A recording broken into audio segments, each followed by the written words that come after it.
Good to see you, Luke. Praise his holy name. Go to the Gospel of Isaiah. It sure is the gospel. It really is. Chapter 13 and 14. And what we're going to do tonight, see, I told you at the beginning that Isaiah is best understood not as a chronological book.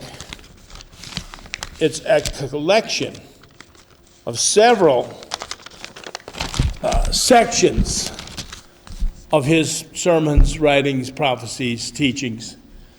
And we just finished our look last week at the first book, which I call the Book of Emmanuel. And it's the prophecies all involving the child as a salvation. Notice that? For unto us a child is born, unto us a son is given. Shoot will shoot out of the stump, the burning stump of Jesse that looks all is lost, looks like he's all ruined, but a shoot comes out. And the Messiah comes. And we learned that the Lord will preserve a remnant in spite of man's inability and sin, the sin of Israel, but not just Israel. In the first book, you got the vision of the whole world being involved. One day, Mount Zion will be lifted up above all the mountains on the earth, and the ends of the earth will stream up to that mountain, wanting to learn the things of God. All the nations are involved in God's plan. He has this universal vision of a renewed world. How renewed? Well, Jesus is the king. He's got the Holy Spirit on him. He rules in righteousness and makes his decisions by the Spirit and not by the flesh. Even the creation itself will be renewed. A child will be able to play with a tiger and a hyena and a lion and put his hand down the hole of a snake. That's what we got in store for us, okay? But this second book is what we want to focus on today. And this book tells us what has to happen before we can come into that golden day. That's the day we all long for. But it's about a burden of judgments on the nations. And what he does in this second book. Now, we won't go through every single one of these. I'll just handpick a few, 2, 3, that really apply to us. He takes every nation around Israel, and he includes Israel itself. And he proclaims an oracle of judgment on every single one of them. You got Egypt, you got Babylon, which is Iraq, you got Philistia, which we call Gaza today, you got Moab and Ammon and Edom, that's Jordan, you got Damascus, which is Syria, you have Egypt, you got Saudi Arabia. He has a burden from the Lord. For every last one of them has to go through a judgment, okay? Every single one of them goes through a judgment, and it goes around the nation, and then he even includes a judgment on Judah and Jerusalem. And then it comes into something that's called Isaiah's apocalypse. Isaiah 24, 25, 26, and 27. Kind of a mini book of Revelation. It involves not just the immediate nations, but all the nations in the world. And it starts, though, with Babylon, which is where? In Iraq. Now, it all starts there. Now, let me say a few things before I read chapter 13. At the time of Isaiah, Babylon was nothing. The world superpower was Assyria, which is also headquartered in Iraq, but it involved Syria and Turkey and the city of Nineveh, which we now call Mosul. That was the world superpower, and it didn't look like it was going to go anywhere in the near future. It was so powerful. And Isaiah is saying, no, you don't even have to worry about Assyria. They've already done what they're going to do. That's what we talked about last week. The rod of my anger, I've used that rod on you, but they cannot take Jerusalem. They cannot wipe you out. They're not what you got to worry about. But he said, but you got to worry about Babylon. Now, it wouldn't be for another 100 years before all of a sudden, like a meteorite, Babylon rose to be a very, very powerful world power. But Isaiah had already prepared them for it. He'd already told them, they will take you into captivity one day. He basically told them they'll destroy Jerusalem, destroy the temple, take you into captivity, but God will preserve you there and bring you back. He told them all this stuff well in advance so that by the time it happened, you can look in the book of Isaiah and go, oh, wait a minute, this is right out of the Bible, so we don't, we got to understand God's in control, right? And when it comes to the oracles of judgment, he starts with the judgment on Babylon. And let me read this chapter 13 in its entirety, and then just pick out a few parts of it that'll stick out. 13 and 14 go together as a unit. But I'll read 13. The burden of Babylon, which Isaiah the son of Amos did see. Lift ye up a banner upon the high mountain. Exalt the voice unto them. Shake the hand that they may go into the gates of the nobles. Now what he's seeing here in verse 2 is a military recruitment. The Most High is mustering up armies. All the armies. One of the names for God is the Lord of hosts. You know what that means? The Lord of armies. All the armies in the earth. That's what he means. Shake the hand. I'm going to lead him into the gates of the nobles. I've commanded my sanctified ones. I've also called my mighty ones for my anger, even them that rejoice in my highness. Verse 3. These are my sanctified ones. Now let me make a clarification. They aren't Christian and they're not what you and I would call holy. They're not. They're just secular armies. Then why does he call them sanctified? Because God is saying, I work in all the affairs of the nations. I've set these people apart for this special task. I've given them the skills and the brutality that they're going to need to do it. It goes back to Isaiah 10. Assyria is the rod of my anger. He says, these are my sanctified ones. I've called my mighty ones. These are valiant warriors in my anger. And them that rejoice in my highness, that's a bad translation. Them that rejoice in highness. In other words, they're not lacking self-esteem. They're proud. And they are powerful. The noise of a multitude in the mountains, like as of a great people, a tumultuous noise of the kingdoms of nations gathered together. The Lord of hosts musters the hosts of the battle. So it's all the nations and their armies being mustered by the Lord. I remember in the early 1990s, we were looking at this verse when George Bush assembled a coalition of 100 nations to go against Babylon, of all places. Saddam Hussein. Now, the way I look at that is, look, that wasn't the end times. We thought it was. But what happens is these patterns get played over and over and over again as portents, and they become increasingly intense. The end starts in Babylon. He's going to get all the nations together. And that's exactly what happened with Saddam Hussein. All the 100 nations of the world coalesced, and it was, like he said, the mother of all wars. And it was, only he came out on the bad side of it. But verse 5, they come from a far country, from the end of heaven. In other words, they're coming from as far away as you can get. Even the Lord and the weapons of his indignation, what for? To destroy the whole land. They're going to destroy the whole world. What's going on here? Verse 6, howl ye, for the day of the Lord is at hand. It shall come as a destruction from the Almighty. This is what has to happen before we go into the golden age. The day of the Lord is an oft-repeated expression. You've seen it once, you've seen it 1,000 times if you read the Bible.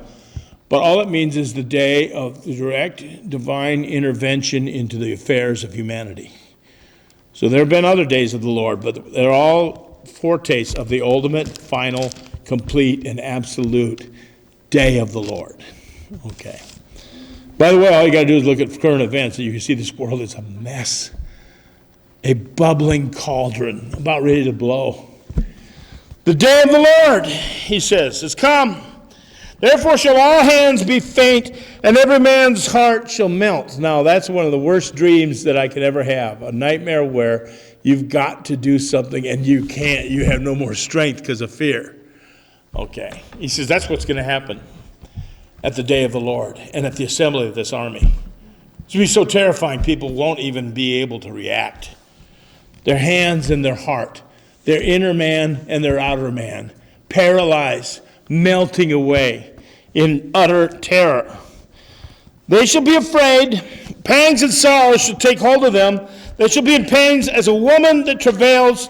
They shall be amazed one at another. Their faces shall be as flames. They're going to look at each other, and they're going to be seized by a terror that will be very similar to birth pangs. Now, I hope that you recognize this language is used in the New Testament by Jesus and the apostles. I told you that they drew from Isaiah. They drew especially from Isaiah, but Jeremiah, Ezekiel, the whole thing. Jesus said, birth pangs have to happen before I come. Birth pangs that come closer and closer together. Paul said, the day of the Lord will come as a thief in the night. And as when they say peace and safety, sudden destruction should come upon them as upon a woman with child. It just hits, boom. Ready or not, it's coming, okay? He says, the day of the Lord comes, cruel with both wrath and fierce anger, to lay the land desolate, and he shall destroy the sinners thereof out of it. Now, Isaiah is predicting several things in this chapter, and they all have a different level. The first thing he's predicting is the destruction of Babylon itself, the empire. An empire that everyone hearing Isaiah is going, what are you even talking about? They're nothing, and they aren't even a world power. And he's saying, no, I already see it. God showed me. They are a world power. They're going to dominate. They are going to be used as an instrument of judgment on Judah. And then the Lord is going to destroy them. Because even though he used them, like he said many times to other nations he's used, I used you. I put my people in your hands. You took it further. And he's angry. Okay. So let me go on here. Verse 10, the stars of heaven and the constellations thereof shall not give their light. The sun shall be darkened in his going forth, and the moon shall not cause her light to shine. Now think about it. The worst day of your life, you can go out at night, look up the stars and go, wow, there is a God and he's good. And light shining in the darkness, right? When all that's gone, you know you're at the end. Like it says in Revelation, they roll up the heavens like a scroll. And you don't see the sun, moon, the stars. It's a reversal of creation. The beauty of creation. Let there be lights to govern by day and by night, and let there be a sun, and all that goes. I'll punish the world for their evil. People think that preachers like me are negative. We're understated. Because I don't think I can take it myself.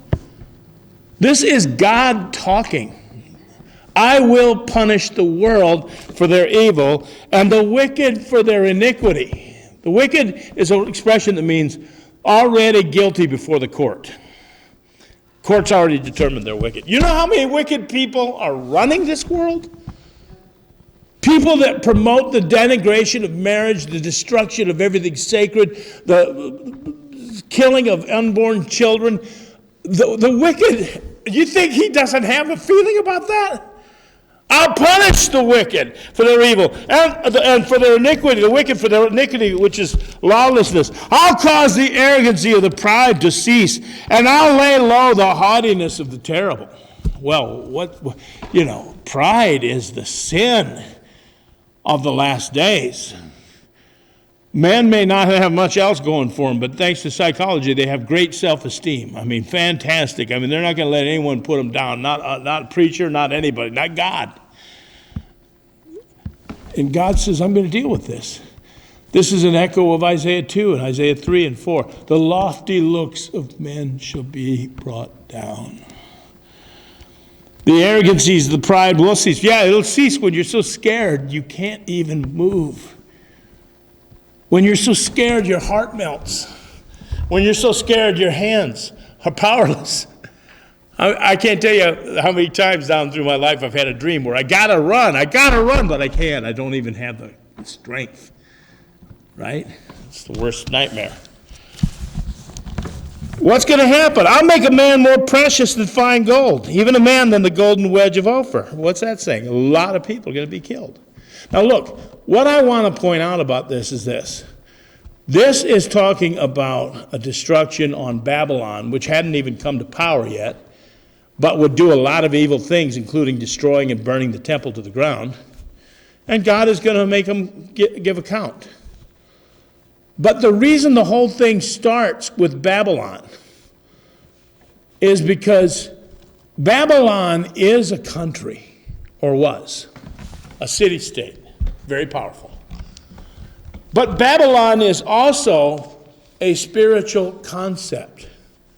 Understand what I mean? The Bible, especially Isaiah, emphasizes the fact that Babylon is more than a geographical location. There is a land of Shinar. There is a location for the Tower of Babel. By the way, the ruins still there. There is a place on earth between the Mesopotamian and Euphrates River, Iraq, that was Babylon at one time. But Babylon is a much broader concept and motif. What Babylon stands for is human pride, independence of God, and defiance of God. Like we first learned about Babylon in Genesis in the Tower of Babel. Okay. We're not going to go across the earth like the Lord wants us to. Let's make us a tower and a city and a name. Let's start a new religion. Why should we obey the Most High? That's Babylon. And Babylon is the whole realm of a globalistic human defiance of God and Christ. That's why all the way to the end, the book of Revelation, Babylon the Great, he's quoting Isaiah, by the way, Babylon the Great is fallen, it's fallen. Babylon is fallen. Let me say a few things about Babylon. Babylon, on the one hand, is beautiful. If you ever saw the city of Babylon, it's one of the great ancient wonders of the world. It was called Babylon the Great, and it's called that in the book of Revelation. Fantastic ingenuity. The king married a girl from a mountainous region, and she missed mountains. He said, I'll build you a mountain. And they actually built a mountain called the Hanging Gardens of Babylon, one of the great wonders of the ancient world. A city with walls that were 14 feet on every side, big enough to race chariots around. It was just incredibly powerful. Even God called it gold, okay? It's beautiful on the outside, but defiant and proud. And there's an outside of everything and there's an inside of everything. For example, one of the chapters of Revelation is Revelation 18. It talks about Babylon. And he says it's just like the greatest merchant mart you ever saw. The products, you can get anything in Babylon. And they give a shopping list in Revelation 18 of everything falsely valued. From the most expensive things to the least. And the most expensive is gold and silver, and then it has precious stones, and then it's the way you think.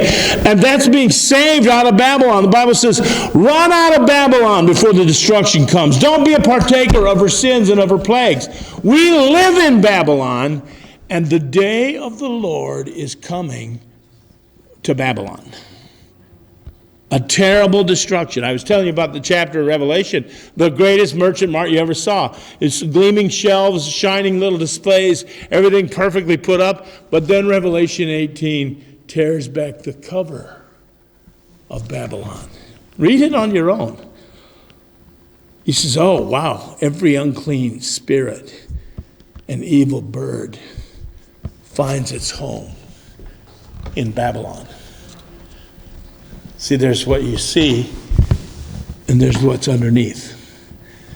And really, it's hideous because it's so anti-God. And the Bible says that when Babylon's finally destroyed, there's going to be a polarization in the world. A lot of people in the world are going to cry their ever-loving eyes out because they love it so much. And there's a lot to love.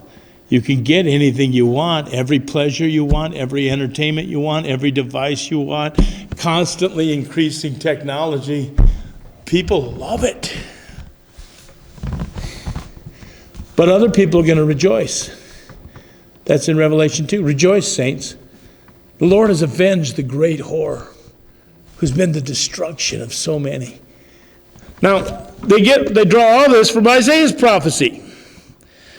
What's it going to be like? I'll shake the heavens, 13, and the earth shall remove out of her place in the wrath of the Lord of hosts, in the day of his fierce anger. I'll tell you what he means by I'll shake the heavens and the earth. The earth is where we live. We people live on this earth, right? The heavens is where the spiritual hierarchy of the devil and the principalities, powers, and rulers of the darkness of this age.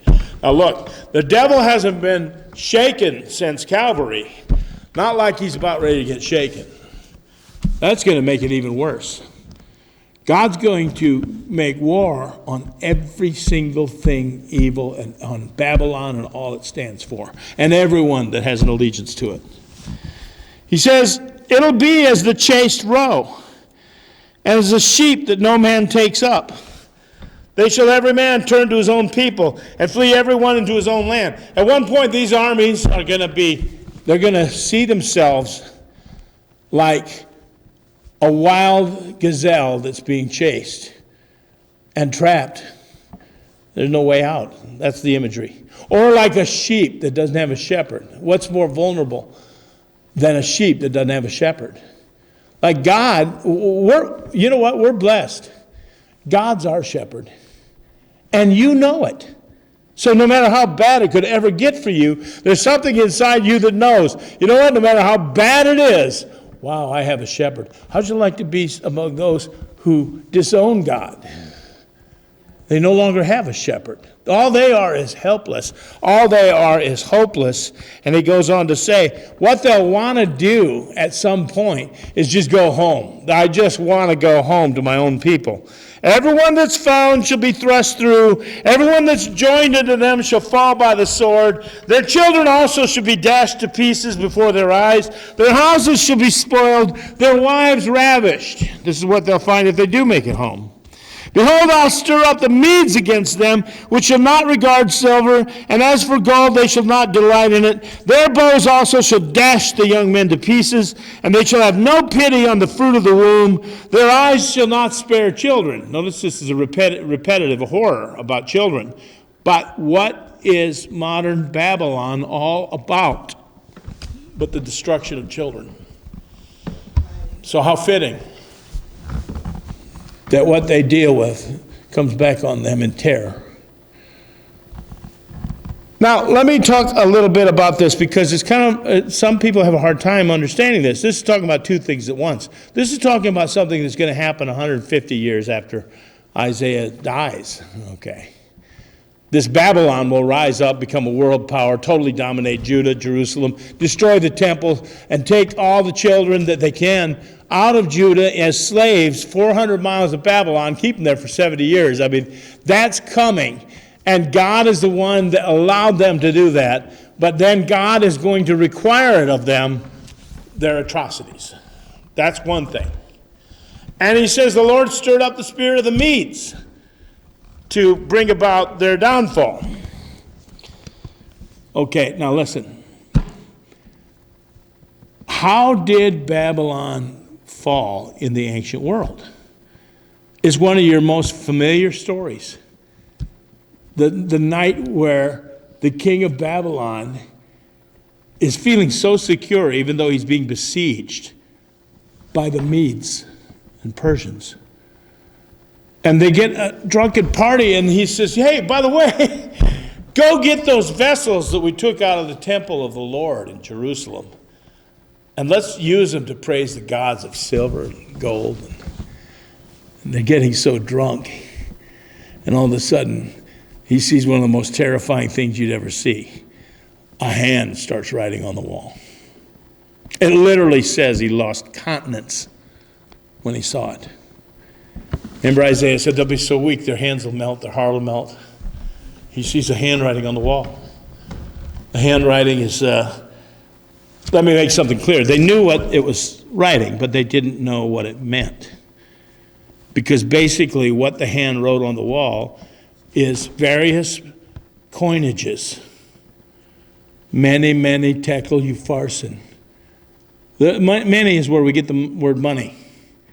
A weight of silver or gold. Many, many tekel. It became shekel. That's a weight. And upharsin is a half penny. Parson means split. So you had a half penny. So they're having this wild party. They see this terrifying thing. And they know what it says, but they don't know what it says. You know what I'm saying?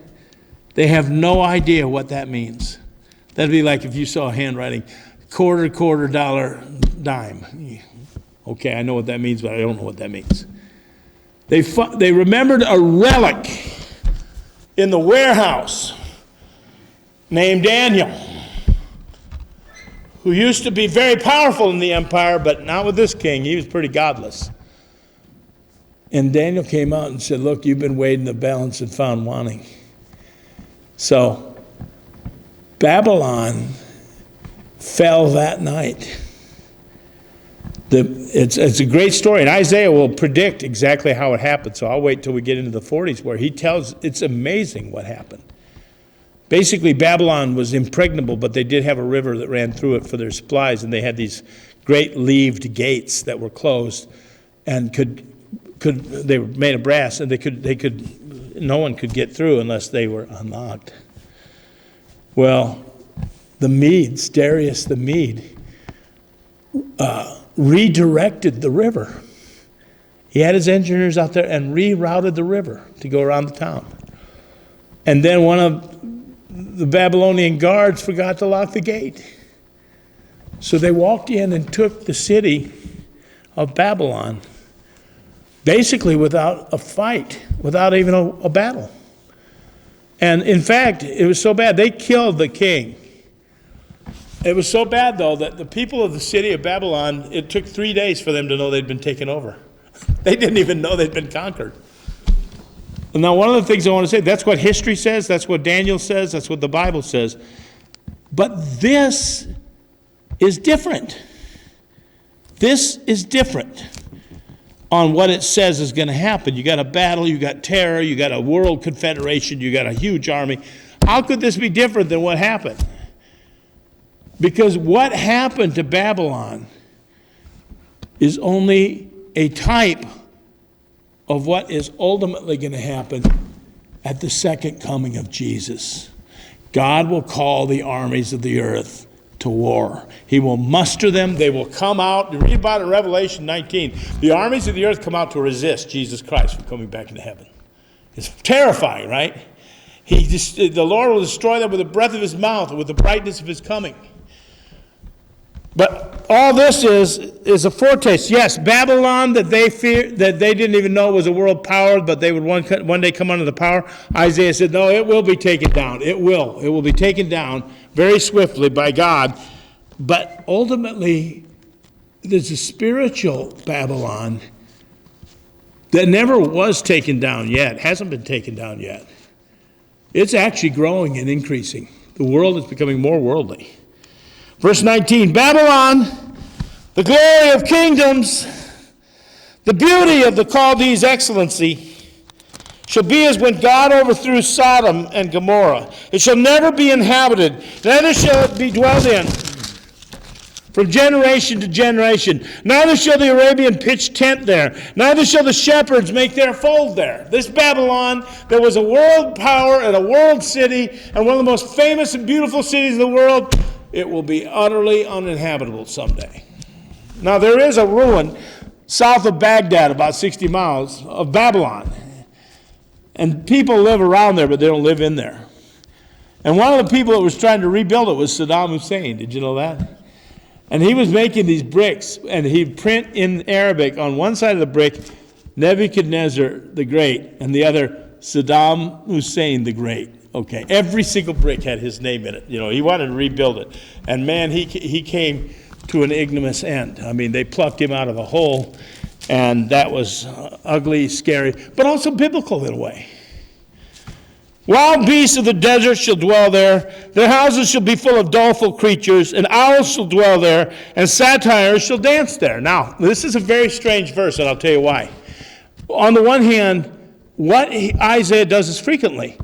When a city gets destroyed, Isaiah predicts all these wild animals that wouldn't normally be in a city come to take possession of it, okay? It's like saying it no longer belongs to people, it belongs to coyotes, or it belongs to rats, or it belongs to whatever, Something that shouldn't be there all of a sudden is.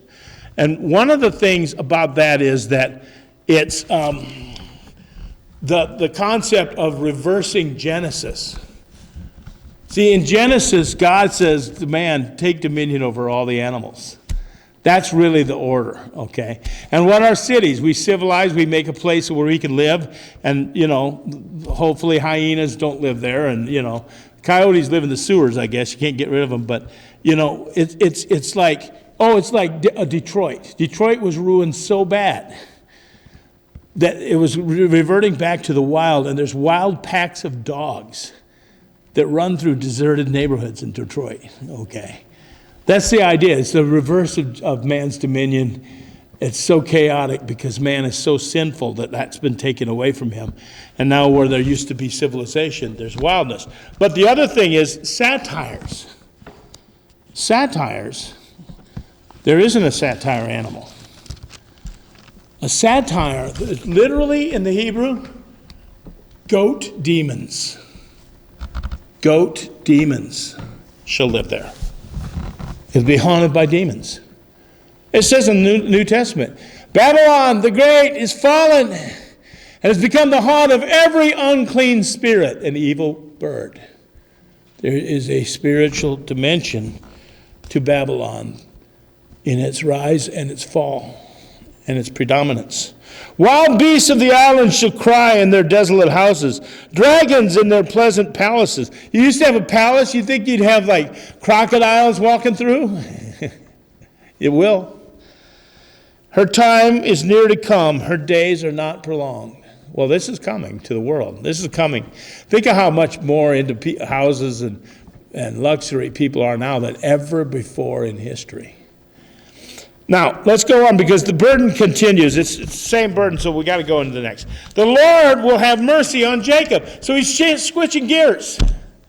In all this terror, in all this chaos, in all this hurt, pain, terror, and wrath and anger, the compassion of the Lord is for his people.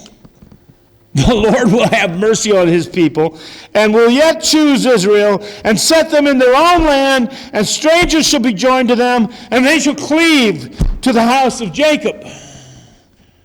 So it's going the other direction for the people of God. God's going to make a safe place for the people of God. Now, we're already seeing this, but we haven't seen the spiritual part of it yet.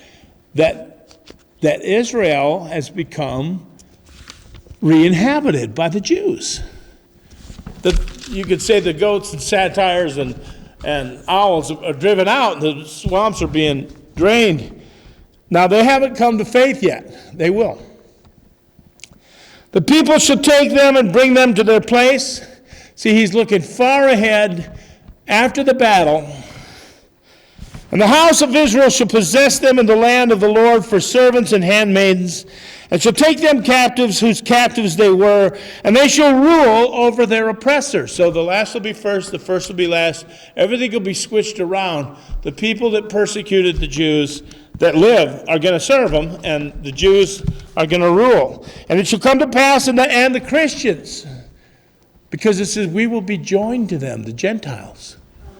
It shall come to pass in that day that the Lord shall give thee rest from thy sorrow and from thy fear and from the hard bondage whereon you were made to serve. Now for 2,000 years, the children of God that Isaiah prophesied to and all the others prophesied to have been in exile, in hard bondage, in persecution, despised, rejected, hated, forsaken, blah, blah, blah, blah, blah, blah, blah.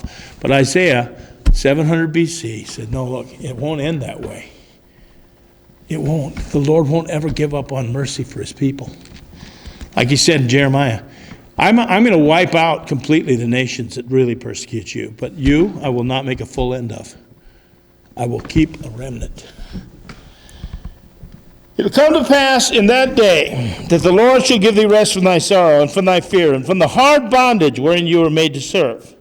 You will take up this proverb against the king of Babylon. And you will say, how hath the oppressor ceased? The golden city has ceased.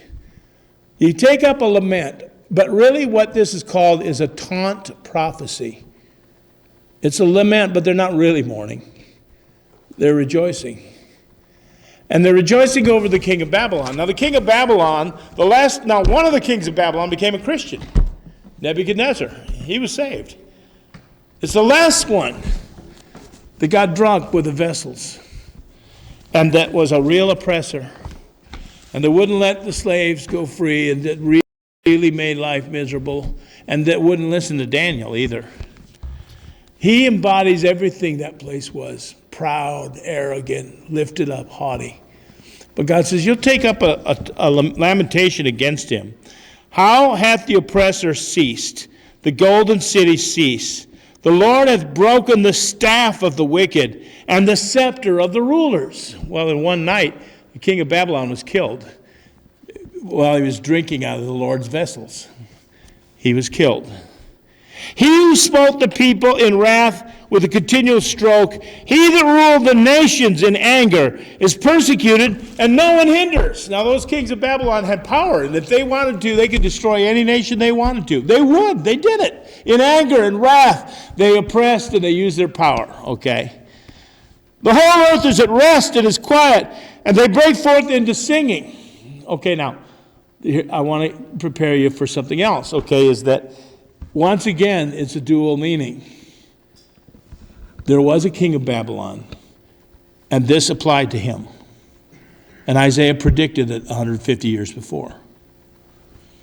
But behind the king of Babylon, just like there is a Babylon that's place, but then there's a spiritual Babylon that's the whole world.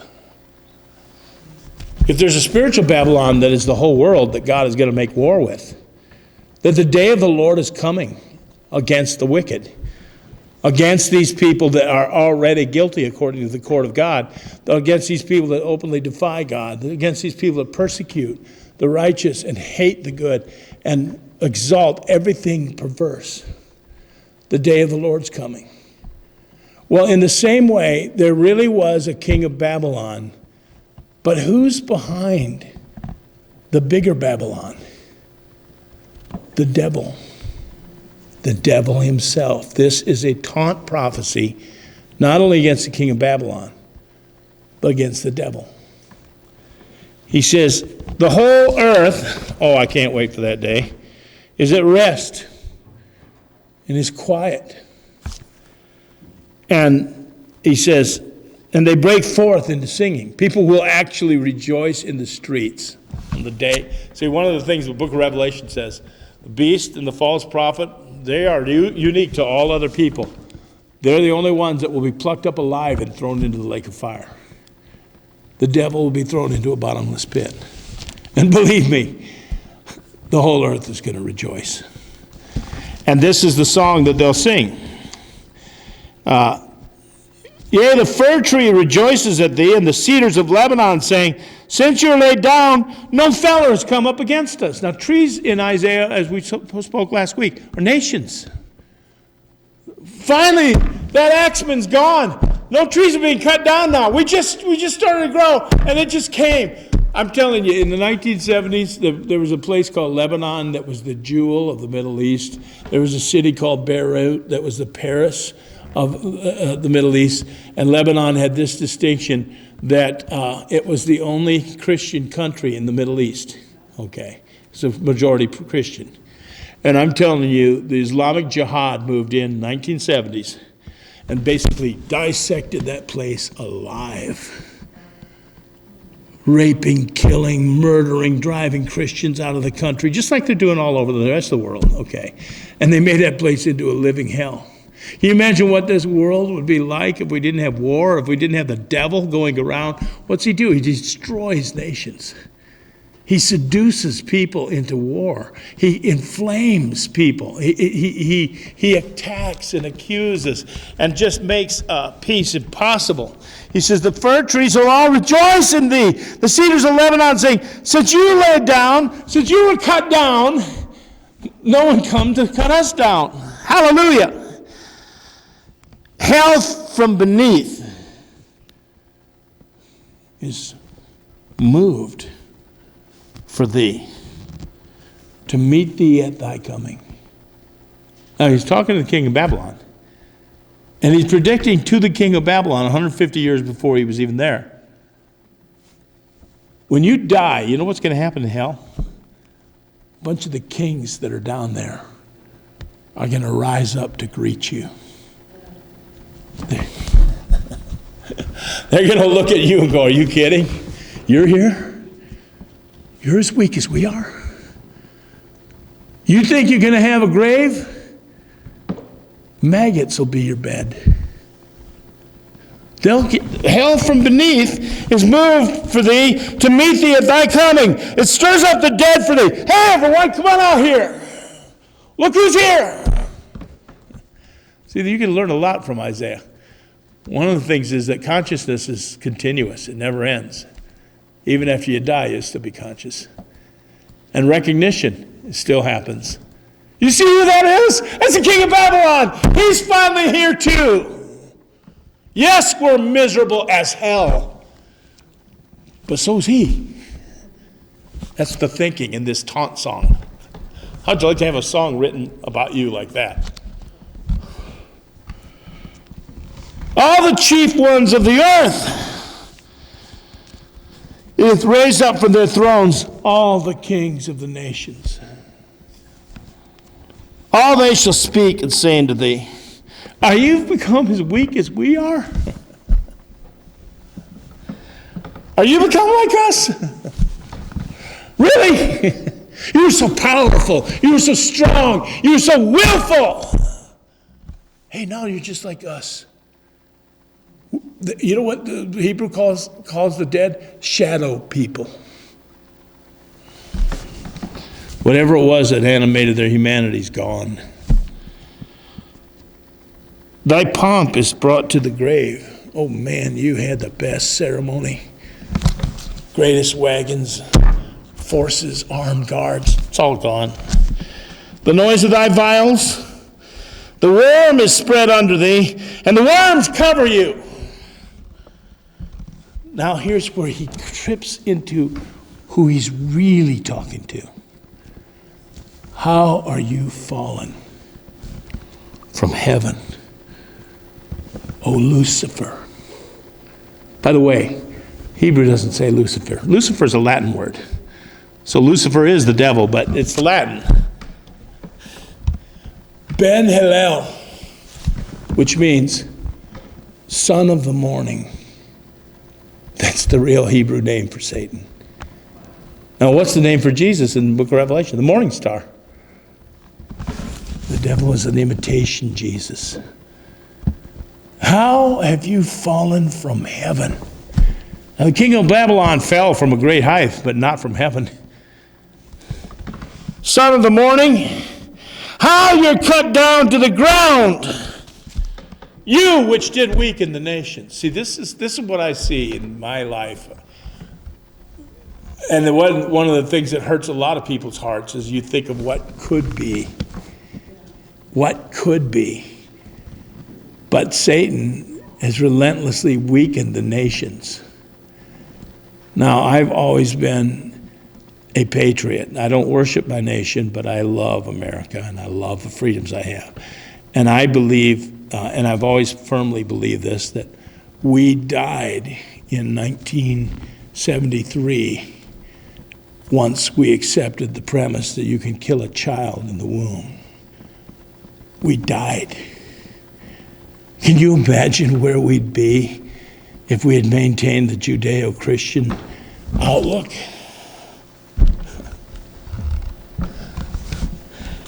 He says, you weaken the nations.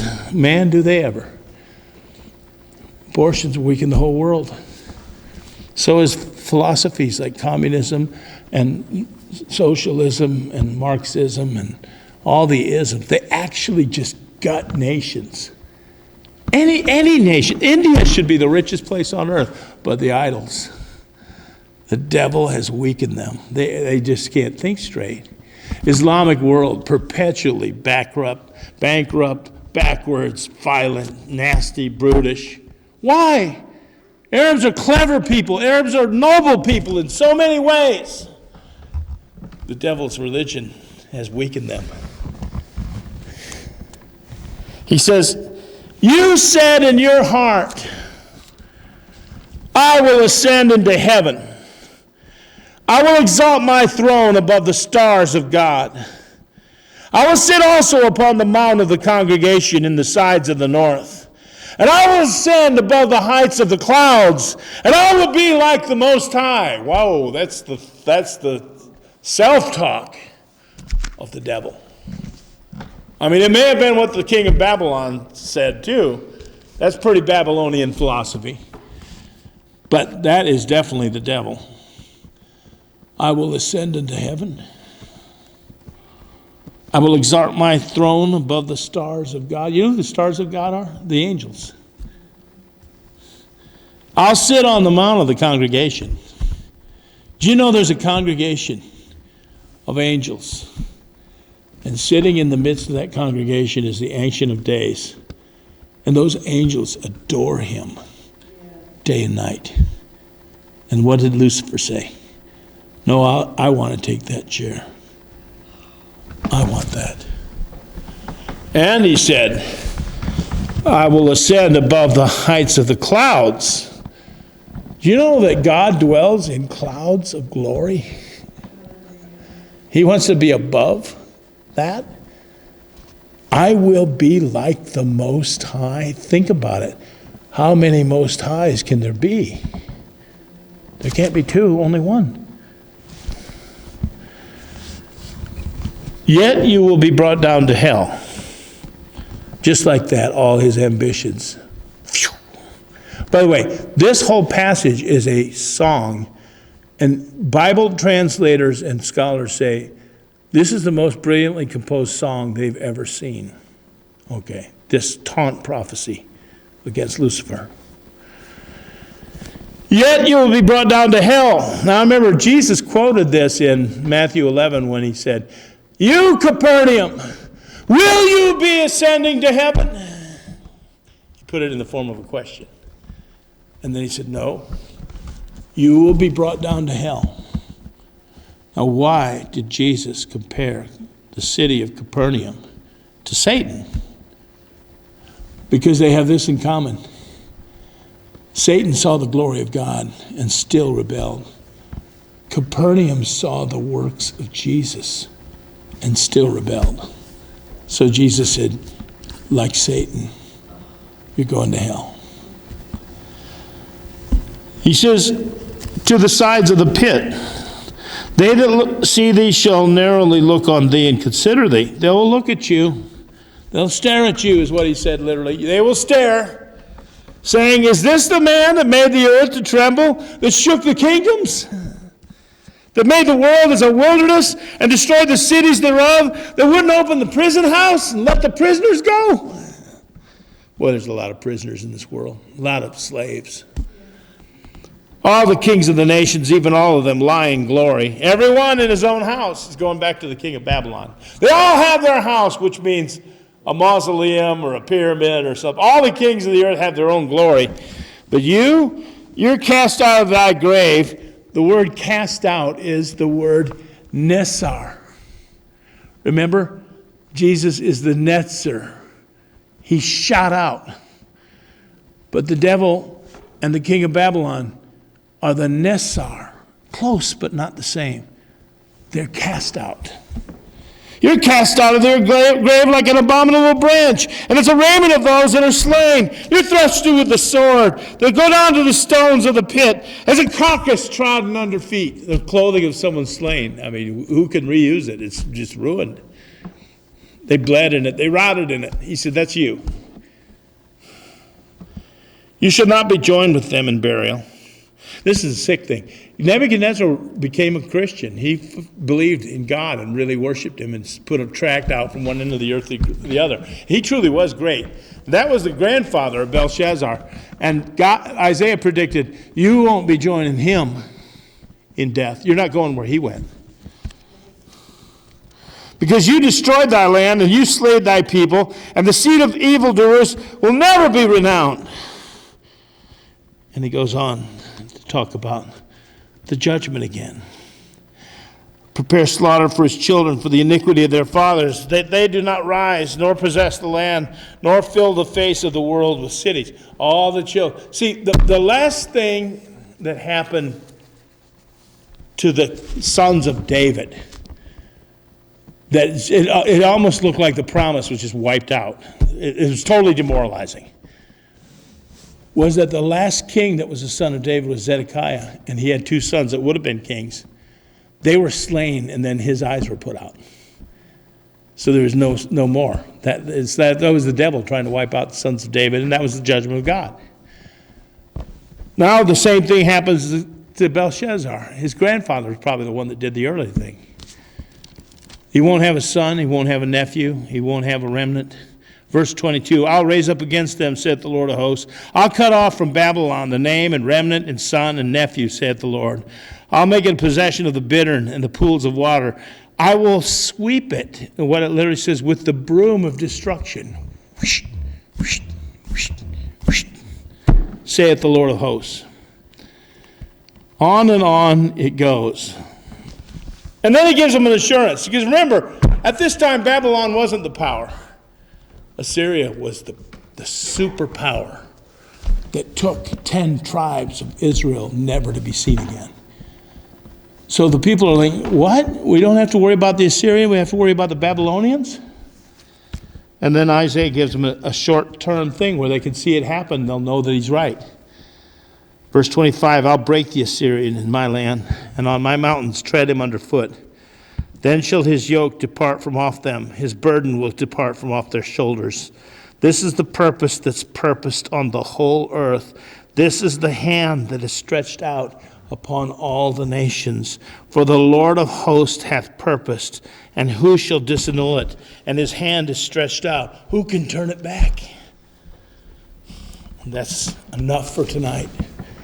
But my God, I thank you that even in the midst of judgment, that you remember mercy, that you remember your people, that you want to make a good place for us, and that you want to renew this earth. I can't wait till we all sing for joy at the defeat of the devil and at the time of the millennium that's soon to dawn, and the universal peace and love and prosperity and joy that the Messiah will bring into this world. Between now and the time of the rapture, Lord, whenever that is, make us useful. Fill us with thy Spirit. In Jesus' name.